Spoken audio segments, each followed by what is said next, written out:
Issue 66. We start out with Sonic stating the obvious out of surprise.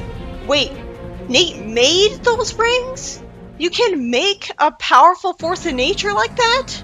Even Tails could only make a fake Chaos Emerald, which is less powerful than a real one.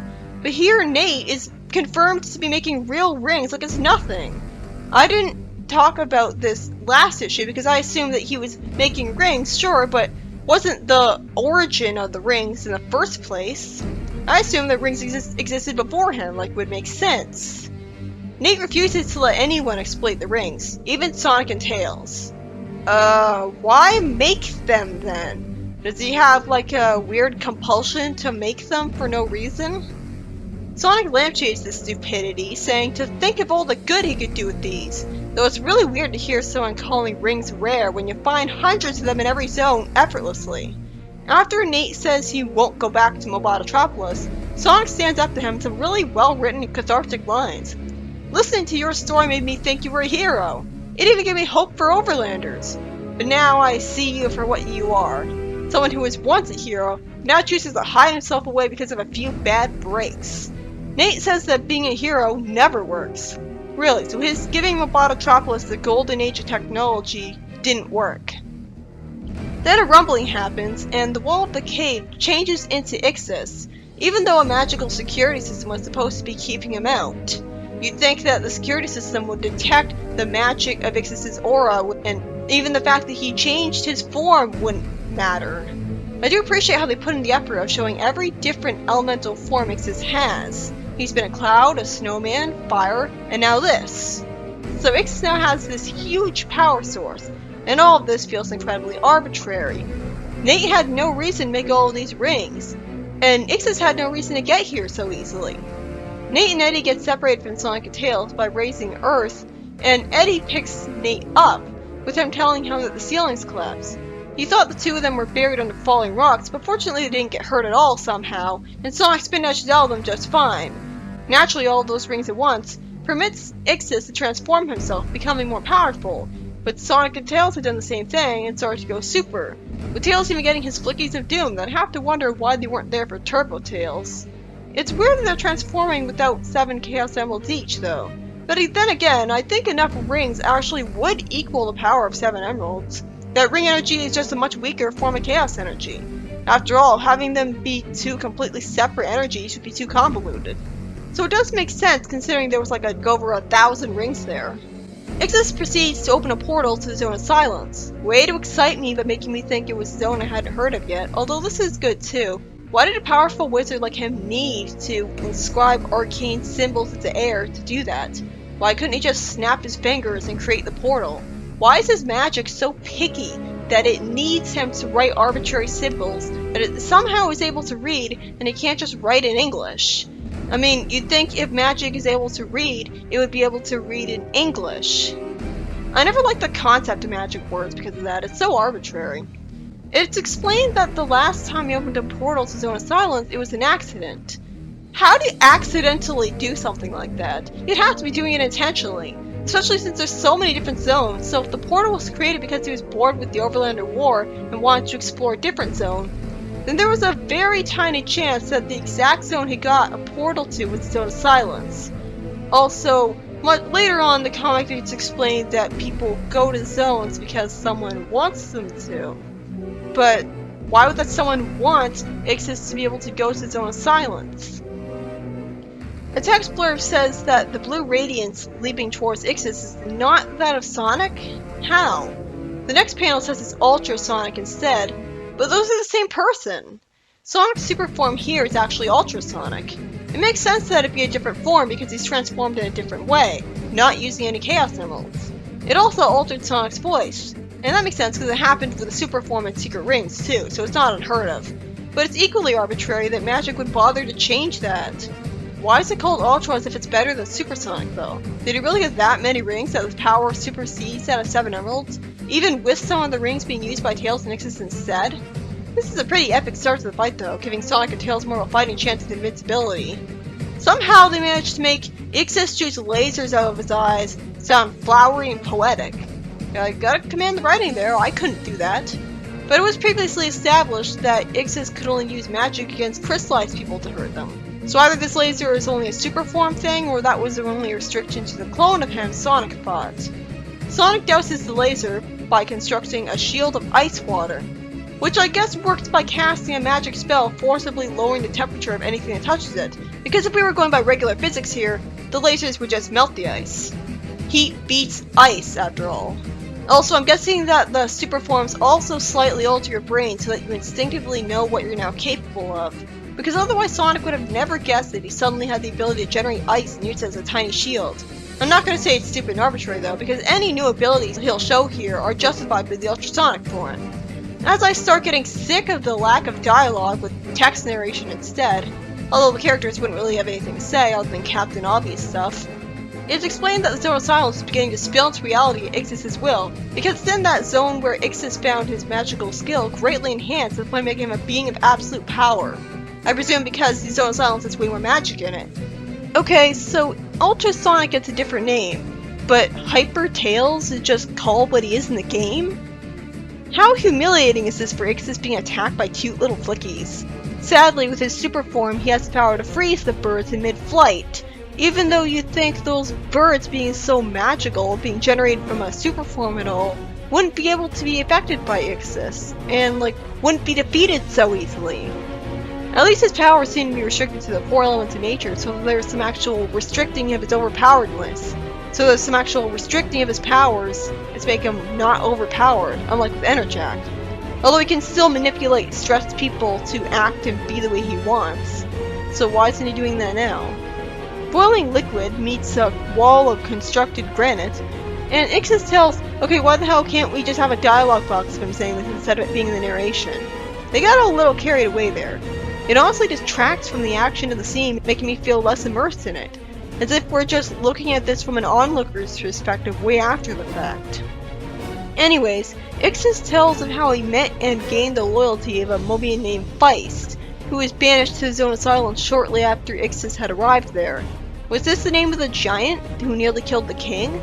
Still no explanation on how the king got out of that, by the way, and how Kodos got out of that, since he was destroyed by him. Nate makes a stupid mistake by yelling at Exes, and he gets sent away with magic and caught by Tails. But then the fight just underwhelmingly gets cut off with a time skip, with Tails and Sonic feeling weak and dizzy, having no memory of their transformations. I guess that's the drawback to them. This is certainly a departure from the game's Hyper Tails. I mean, really, he was pathetic. He should have easily wiped him out. I mean, what were the Flickies even there for if they got defeated so easily? Nate explains in his thoughts that this is because the rings were never meant for this kind of usage.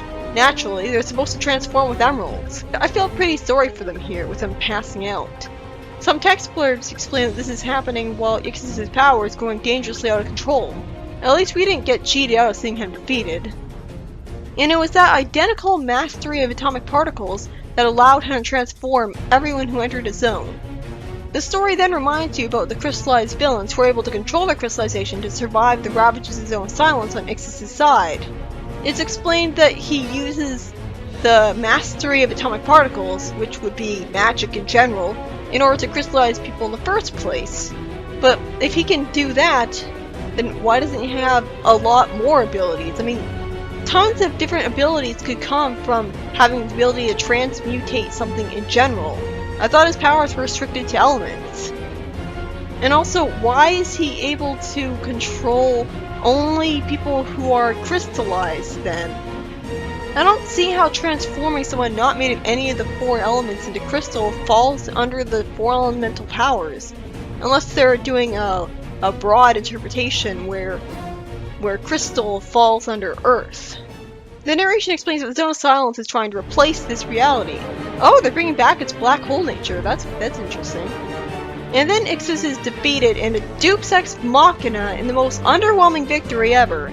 Because with the hidden ring in Nate's eyepiece that we never saw, and that was so small that I can imagine it had way less power than a regular ring at that, he banished Exes and resealed the Zone of Silence all in a single wish.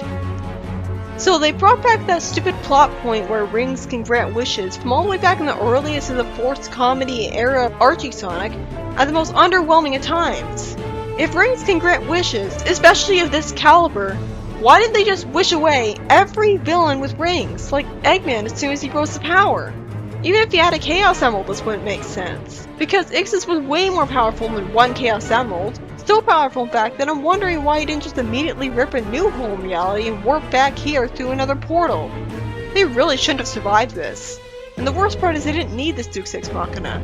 They could have just had Sonic and Tails beat Exes in their super forms, which would have made much more sense than Nate doing it with only one tiny ring. Another avalanche happens, causing the cave ceiling to start collapsing above them, and Sonic spin dashes through the wall, despite him and Tails still being dizzy with Tails needing to hold on to Nate for support. Wait a minute, where'd their winter clothes go? Did they take it off recently? Did it get destroyed in their battle outside? Then Eddie seems to sacrifice himself, telling Nate to go before he's buried in a landslide, and an avalanche sends Sonic, Tails, and Nate on a friendly little ride instead of crushing them and suffocating them to death like avalanches in the real world. I'd say I feel something about Eddie's death, but he never really talked much, so it just felt like a dumb caveman beast to me. Didn't really get enough screen time for me to care about him. Then there's a backup story after that about the origin of Exes Nagas. Some narration says that nobody remembers what happened on planet Mobius before the final days of Fury over 100 years pass. Oh sorry, over 100 years pass. There should really be an there. And really? No one remembers? No one wrote it down? No historical records? Well, apparently they thought of that because on that day, a significant cataclysm shook the continent and wiped all historical records the world over, except on Angel Island, I assume, because it was floating. That is a weird thing to think about, a planet with no historical records of hundreds of years ago. Certainly creative. Some cloaked, evil-looking figures are trying to use magic to find out what caused the damage to their world centuries ago. That doesn't sound evil at all, it sounds like something any historian would want to do. Oh wait, it turns out that this ancient order of Exes is doing this to try to harness the energy that caused all devastation to achieve power. But they already have power. One of them says that he has heightened his magical abilities to have not only command of the wind, but also of the earth. And after his allies say that they're the sole masters of the earth and water, he then reminds them that they all possess the same abilities, and yet are masters of only one element each for some reason, and traded the secrets of elements with each other a while ago, making them look like idiots for having to be reminded of this. The one element they're all missing out on is fire. Why don't they know this already? Well, getting it for some reason requires going into the sunlight, using earth powers to cross over the terrain, water to navigate the sea, and then soaring through the sky before entering the sun. The sun?! They have skin, they have fur, it's not like they're ghosts made of nothing but invincible, ethereal being. How can they possibly survive that? And if all they have to do is fly the sun, why do they even have to all use different elements at all? Why can't Exes just fly them all at once with their powers? Then all three of them think about betraying each other on the drop of a hat, which didn't really surprise me because Exes isn't with them now, and they didn't exactly seem to have a close camaraderie. One of them thinks that his friends with the stupid names don't know that he hasn't equally shared any abilities of the land with them. How could they not know that? Did they have chronic memory loss and just assume they learned it already? Then another one of them thinks that Agunas has unfairly raised ahead of both of them, and two can play at that game. He was using such formal speech, and then the use of the word unfairly just took me out of it. In a good way, like it's playing it for laughs, making him childish. Another one of them realizes that his friend has kept some of his water abilities to himself. They have him make a pun about shellfish. At a time like this? This is like the very early Archie Sonic comics where they're so obsessed with making puns for the sake of forced, aimless comedy that they even do it during serious scenes. And this story's not written by Mike Gallagher. So Exes crashed to the ground in a falling star, having defeated his friends off screen.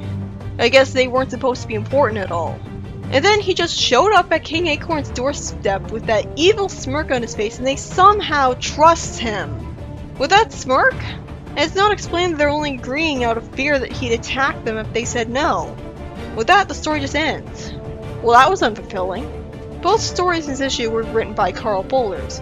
At the very least, we finally get Exes Nuggets defeated and put away for a while, but it's in the most disappointing, underwhelming way ever. They could have easily had him be defeated by Ultrasonic and Hyper Tails, but instead they have him be defeated because the Nate wishes that he would be with one tiny ring. It's nice that he gets to be a hero, But this never should have happened in the first place. If rings can grant wishes, then why aren't they used for solving every conflict then? I liked the ultrasonic form. Sonic's water powers were very creative, and their transformations made sense, and so did their super forms wearing them out, as that happened to Shadow in SA2. The whole fight was also plagued with not really letting you feel immersed in the action because it was just narrated with no dialogue at all. They could have easily not done this, just for the sake of trying to be poetic. What's to be poetic about? Sonic's had plenty of fights with villains before. And Eddie's sacrifice didn't really have me feeling anything, although I bet Nate would be pretty lonely from it. Then we have the second story. This was not a backstory. Well, it was, but it was totally unnecessary. When I think about backstory, I think about I wanted to know why Exes was evil. I wanted to know about his childhood, about how he grew up and what his parents were like and where he was born in the first place. I want an actual origin. What I got was a completely unnecessary feeling group of so-called friends with no chemistry with each other, who feel like a bunch of siblings bickering in a car, who all simultaneously betray each other out of selfishness. Making me wonder how this dysfunctional group even got together in the first place instead of being enemies. Maybe the comic uses the ancient order of Exes later on, but from what I'm getting, this order could have never existed and nothing would have been lost. Why did they need to fly into the sun and survive somehow to get fire, without even turning super to be invincible to explain that, in order to become more powerful? Well, okay, I can easily believe that the sun has fire magic in it, but what I can't believe is that the royal family actually trusted Exes when he introduced himself with that creepy smile. I'll just say it's a good thing he doesn't hit on the ladies with that smirk. I kind of like the concept of the ancient order, having each one of them be master of a different element, but only because it reminded me of Avatar: The Last Airbender. And obviously this pales in comparison to the amount of effort put into the elemental powers in the show. But it was still nice, but to have them disappear so easily in one backup story just solidifies these evil for no reason characters as totally pointless. Why do they have these powers? Do they come from a long line of people with these powers? Why are all of them evil? What were their parents like? I guess we'll never know.